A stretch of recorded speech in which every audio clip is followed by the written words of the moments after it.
actually went really well, and I was actually really scared about it. But come to find out, I had no real reason to be scared. So we are going to be talking about the top 5 or excuse me, money blocks that I think social workers and other mental health professionals, not just social workers. I know I tend to talk about social work a lot because I'm biased. I am a social worker, so I tend to focus a lot on social work, but this can be truly applied to any other mental health, sister and brother mental health discipline. So we're going to talk about the top 5 money blocks social workers need to break to build wealth. And I recognize and know, because I've been in the field for quite some time, that wealth building and social work don't necessarily go hand in hand, but I believe that it can.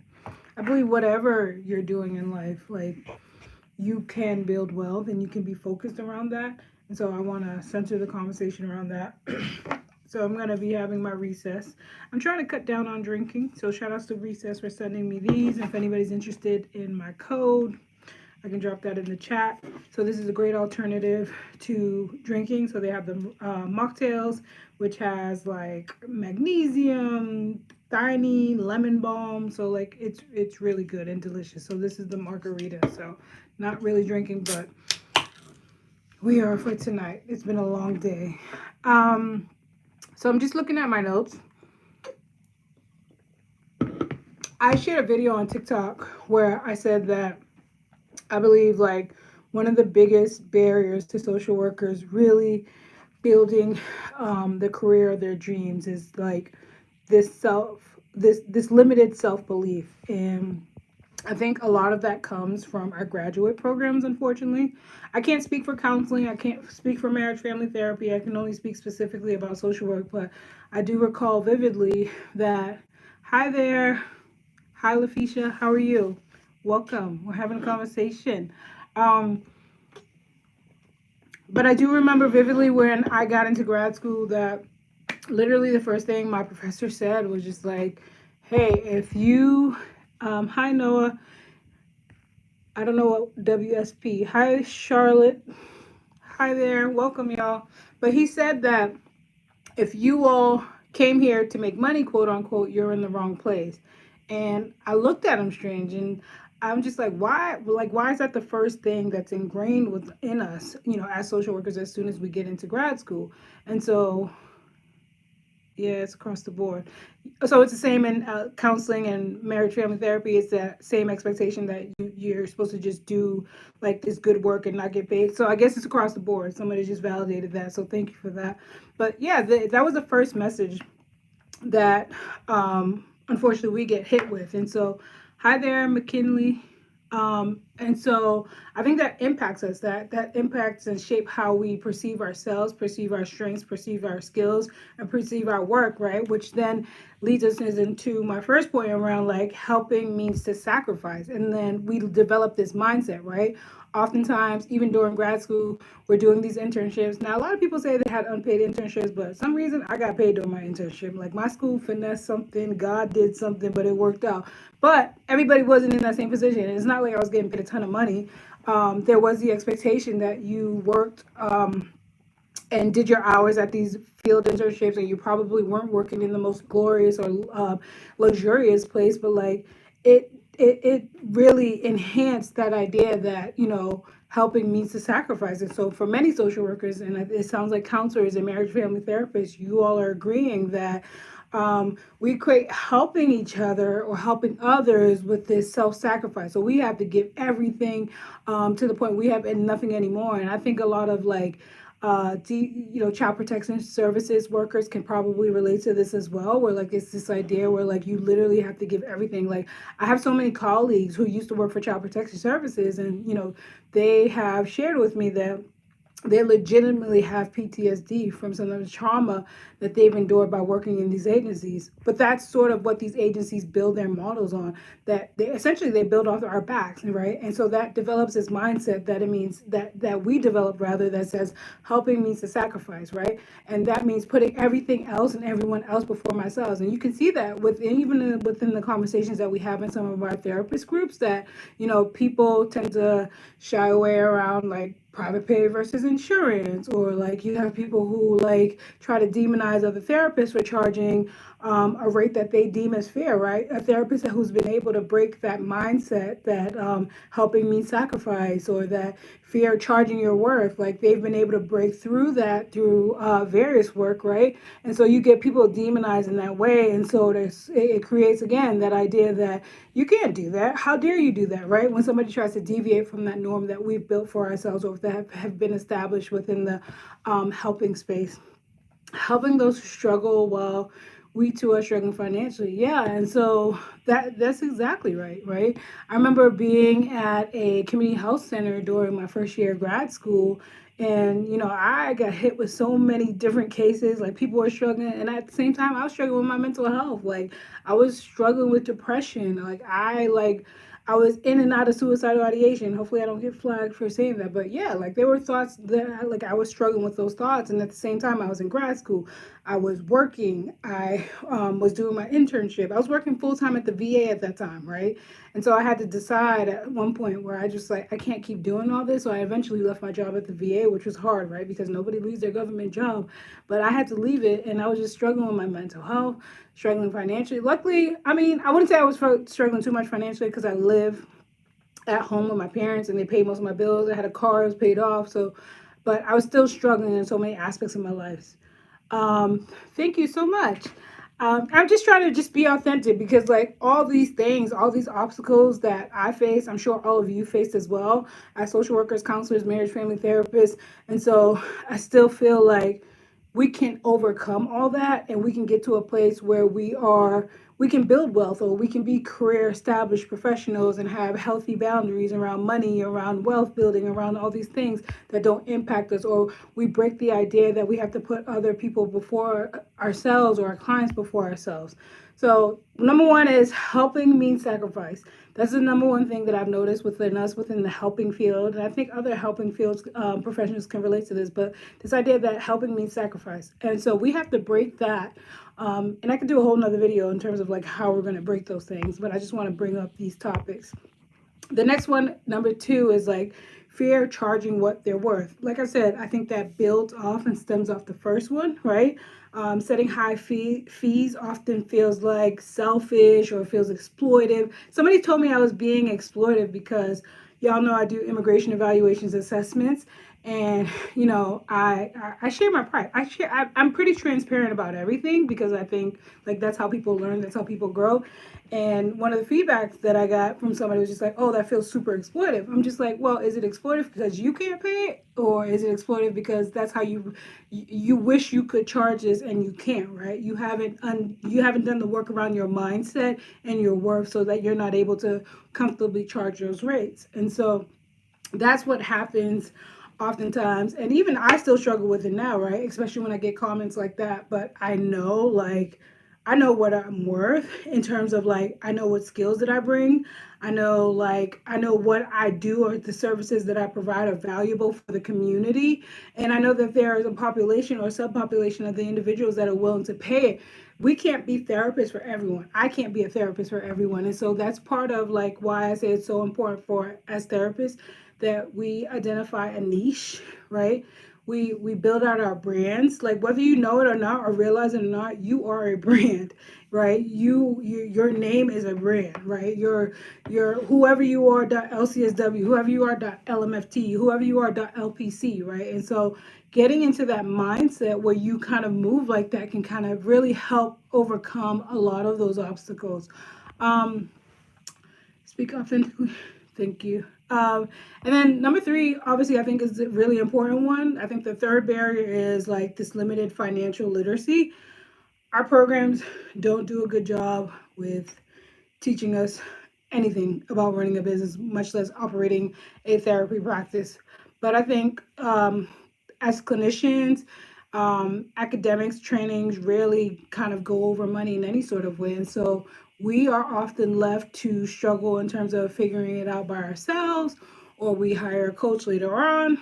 I invested a ton in coaching all time. Thank you so much. Thank you for subscribing, all time country boy. Charlotte Edwards. I always remember a post from What is? Oh, God, how do I see this? I don't know. The comments just like coming up and they're going, but I really want to read them. Oh, I think okay. I always remember a post from Ayala Vazant to her feed. She said, "Do you ask Oprah?" Damn, I can't read your comment. Do you ask Oprah, or would you walk into Walmart asking for a discount? Then why me? Right. And Ayala Vazat, like, I think I'm pronouncing her name correctly. Hopefully, if I'm not, y'all correct me on that. But she is a trained attorney, I believe, and a life coach, right? If y'all know me, y'all know how I feel about life coaches. I feel like it's a jig, but a lot of why they are able to be successful is because one, they have done the work in terms of their mindset, right? They understand their worth, they understand their value proposition, they understand what they're offering is what people need. And so they can move within that, right? So as therapists, we need to catch up with that, right? We need to get to a place where like you become more confident in what services you're providing, and whether that's one-to-one therapy, it doesn't have to just be there, right? Oftentimes we limit ourselves, we put ourselves into these narrow boxes saying that, oh well, I can only do therapy. No, that's not the case. You can do so much more. You have to think outside of the box, and that's why I always encourage people to book these one-to-one sessions with me so we can explore those different things, right? What are those creative things you want to tap into, and why is it that you feel like you can't do it? Who told you can't do it, right? We got to do a lot of that CBT stuff, like really breaking it down. But I do agree, right? Charge your worth.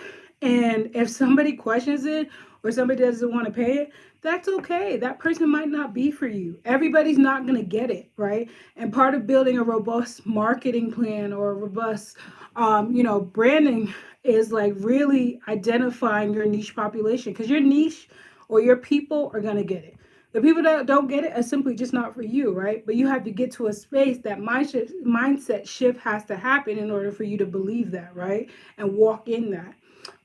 So I think again, a lot of the financial literacy stuff, for me especially, like I grew up learning only save, save, save. Now therapy isn't my only hustle, right? Like I just showed y'all my recess drink here. Shout outs to recess. Um, I own real estate. I invest in the market, right? And I didn't necessarily grow up learning all that, but again, I got a financial advisor that costs money, and but it's an investment that I think is worth it. I've I learned real estate by taking a chance, just diving into it, right? And so like having those different streams of income puts me in a position where like I don't have to solely rely on therapy or like this mental health practice. There's different things going on because I'm thinking long term, and that's not to say you have to go down that path too, but that's just to show you that there are so many different options outside of just the one-to-one therapy space that we could utilize our skills. You can literally open a group home. You don't even have to buy the home. Go rent it out. Talk to the landlord. Set up an agreement. You're gonna rent the bedrooms. I sent some people out to group homes today. Some people are charging $2,000 a bedroom, right? The rent maybe $2,000. You have 3 bedrooms in your house. 2,000, 2,000. That's $6,000 a month, right? You give your landlord, if you decide to go the renting route, you give them their $2,000. They're all set. You pocket $4,000. I mean, of course, you got to pay utilities and things like that. But like, still, you still walk away with like $33,000. That's not a bad gig. You could make it a sort of a recovery model. Like you could do just so many cool things. So that's my take on limited financial literacy. And then my fourth sort of issue or barrier that I see many of us therapists are facing, that's causing real life money blocks for us or impacting our ability to grow, to build wealth, is imposter syndrome, right? If you notice, these things are layered. They like they just add on top of each other. And so, I mean, we all know what imposter syndrome is, and I don't even like to use the term imposter syndrome anymore. I like to refer to it as the imposter phenomenon, where like this idea that we question ourselves, we question our abilities, we question whether we're supposed to be into certain spaces. So despite our advanced degrees, our credentials, many social workers, counselors, marriage family therapists, we still question our value. And I said this today to somebody, just like, I have no reason to continue to try to prove myself, right? I've proven, and like just like many of you, I've proven myself to my board. I've proven myself to my graduate program, right? Getting through grad school, getting your degree conferred. I proved myself to my supervisor, right? Because you have to go through supervision to get to a point where you can even take your exam, your board exam. So we've done a lot of proving in our lives already, right? And similarly to what you would tell your clients, and like look at the past, right? Let that serve you in terms of like building that confidence. And when we think about building confidence, sometimes it's about keeping your word to yourself, doing small little things and keeping track of that, checking it off along the way, things like that. And so I think we have to overcome imposter syndrome. And there are so many like solutions, if you will, but really the main thing is you have to decide for yourself, are you going to continue to buy into that? Is that serving you? I always say this to my clients, like, is this so you've been kind of trained to think in this way. How's that serving you now, right? It perhaps it saved you or served you in a different time, but what is that doing for you now, right? In many ways, it's holding you back, right? It's holding you back from building wealth. It's holding you back from, you know, living the career or having the career of your dreams. So you have to decide or reckon with that in some sort of way. And then finally, burnout, right? You work at these agencies, you work at these hospitals. Y'all know I'm at the hospital part time sometimes, or PRN rather, and those jobs will burn you out, right? Because they're literally designed to like run you to the ground, right? And so that burnout happens. So that causes chronic emotional exhaustion. Just don't have the energy to do anything else, and so you don't even have the cognitive space to think creatively because you're so burnt out. And I always say this to folks that if you want to resolve or reckon with burnout, you can't do the same things that got you to that space, right? You have to try new things. You have to do something new. You have to start making really difficult changes in your life if you want to see something different. And so, until we address that burnout, then we can't get to this space where we can tap into all these sort of different creative ideas or strategies or anything like that. So, those are the 5 things that I believe are impeding us as social workers. You're welcome. Thank you, Lily. So those are the 5 things, or that I believe are, or 5 money blockers that are preventing many of us as social workers, counselors, therapists, marriage, family therapists, whatever, from really living the life that we want. Forget building wealth, right? Like, it really is impacting our ability to tap into our true skill sets, right? And until you get to this place where you, one, acknowledge it, and then two, that you've like really tried to do the work, you're going to continue in the cycle. You're probably going to continue being unhappy. And not to say that everybody's doing one-to-one therapy or working for an agency is unhappy, but you're going to just continue living that life. And you got to ask yourself, is this life like, is this the life that I want? Or is this what I just settled for, right? A lot of us settle in different ways in our lives and we don't even realize it. And so it's a tough one. It's a tough conversation. Again, it's the conversation that many of us haven't necessarily had or have had the room to have. And so that is what I want to leave you all with. I agree 100%. If you don't have the cognitive space to think, do burnout. Yeah, no. When I was working at the agency, I was at a community mental health. If anybody knows about community mental health, you know they will run you ragged. Like, you're seeing 10 people a day, 10 patients a day, or excuse me, clients a day, right? We're like, this is not a doctor's visit where you're seeing somebody for 15 minutes. You're sitting with somebody for an hour, 55 minutes, and then you're expected to get the notes done too in 5 minutes so you can see the next person. So I was so burnt out. I came home crying and angry every single day. I I forgot, like, I started to like lose like motivation. I started to lose sight of who I was in terms of like my confidence. And it wasn't until I broke myself free from that. And the only reason I was there honestly was my student loan payment. They paid off my student loan, so it was a good exchange, but like it burnt me out. And I'm grateful for the opportunity. I'm grateful for that my student loans are gone, but that wasn't a situation that I could see myself doing long term. But some people build a career out of that. Some people love it. It's just not for me. But I had to get out of there. I had to get out of there. I had to get out of there. I had to get out of there. And because I took that leap, I was able to just do so many more cooler things. Like I went on to work with, like, I've done some cool things with like a lot of big tech companies. Um, I've done a lot of I've done the immigration thing. I like dove headfirst into that because I was right around the time of the pandemic. Got to do so many cool things, but also make a lot of money. You know, going into travel social work, like there's just so many different things that you could do.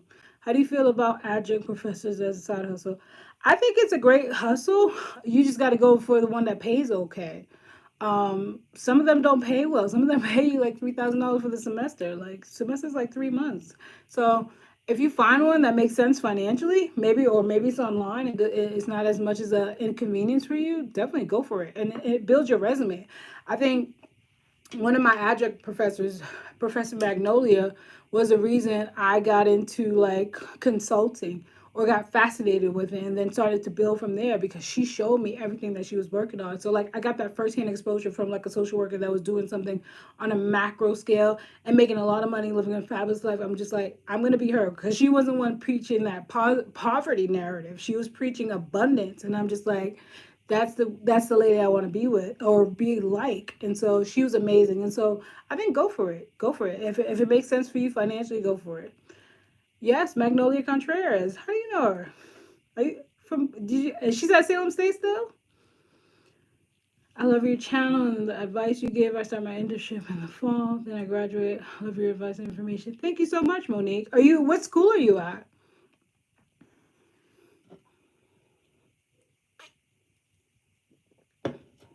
But yes, if you want to go that route, go for it. Great side hustle. Nothing wrong with that. Walden, awesome, awesome. So that is all I have for tonight. I'm gonna try to do this weekly. I don't really like going live, but I'm gonna try for y'all. I appreciate. Oh, a lot of Walden's folks in the house. Are they helping y'all with y'all internships? Because I've heard mixed reviews. Are they placing y'all appropriately? Y'all getting help from the field office and all that good stuff? Worked at Dana-Farber Cancer Institute 20 years before my new career path. Awesome. Yes, Magnolia Contreras. Like, I fell in love with her in terms of, like, I'm just like, wow, I don't have to be a broke social worker. Wow, I can do all these amazing things. And so, like, yeah, Magnolia Contreras. I haven't emailed her in years, but, like, if you tell her Neem said hi, she probably doesn't remember me. Like, I remember her. She made a big impact on my life.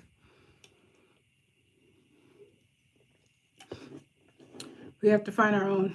Yeah, that's the thing about that I've heard about Walden. When I was at Salem State, we had a whole field office, and like their job was to get us internships. So, like my only responsibility was to update my resume, and they were to send it out and go to the interviews, right? So like, I just think that's part of what you pay for. But hey, I recognize that being at Walden provides a level of convenience for certain people. Portland State, awesome, awesome. Yeah, so that social work, if you want to like break the poverty narrative, we got to work on this mindset. And I think next week I'm going to talk about like the steps to work on that mindset because I don't just want to leave you with the problems. I'm very solution oriented, right? When I think about my theoretical models, solution focus is one of them. So like moving, I'm hearing Caribbean accent. What Caribbean island do you think I'm from? That's interesting. I never heard that. I thought I had a Boston accent.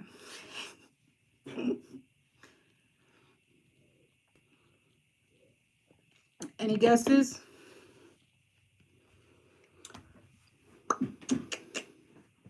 But yes, I mean, I am half Caribbean, I'm half Haitian, half Cameroonian, but born and raised in Boston. Definitely planning to get in contact with her and let her know what I've accomplished after her advice. Awesome. Yes, I am half Haitian. Um, so I think I'm actually going to email her. I'm going to see if she remembers me.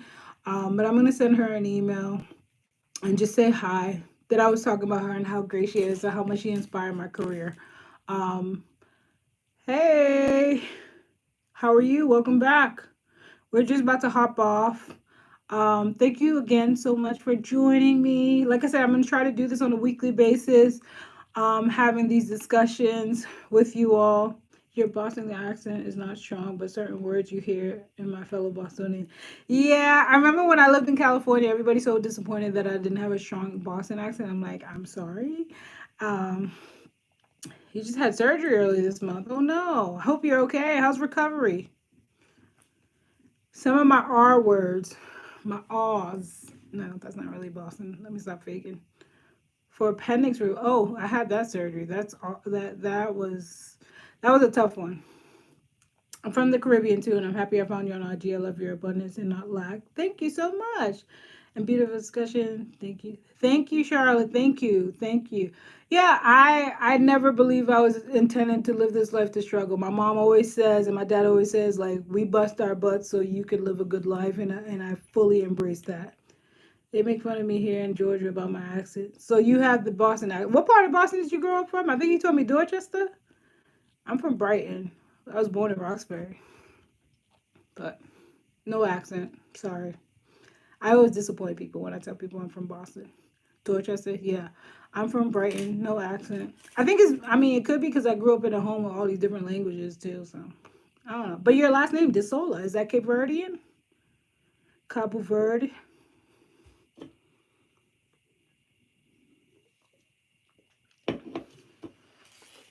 All right, I'm gonna hop off, y'all. Thank you again for hanging with me tonight. I will see you next week. Maybe not the same time, but I'll give you a heads up. I'll post it.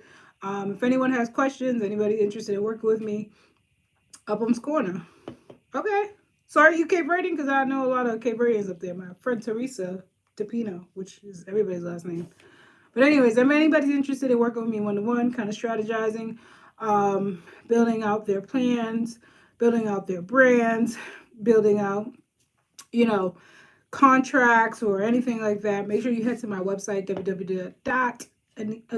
ourwaysupportservices.com.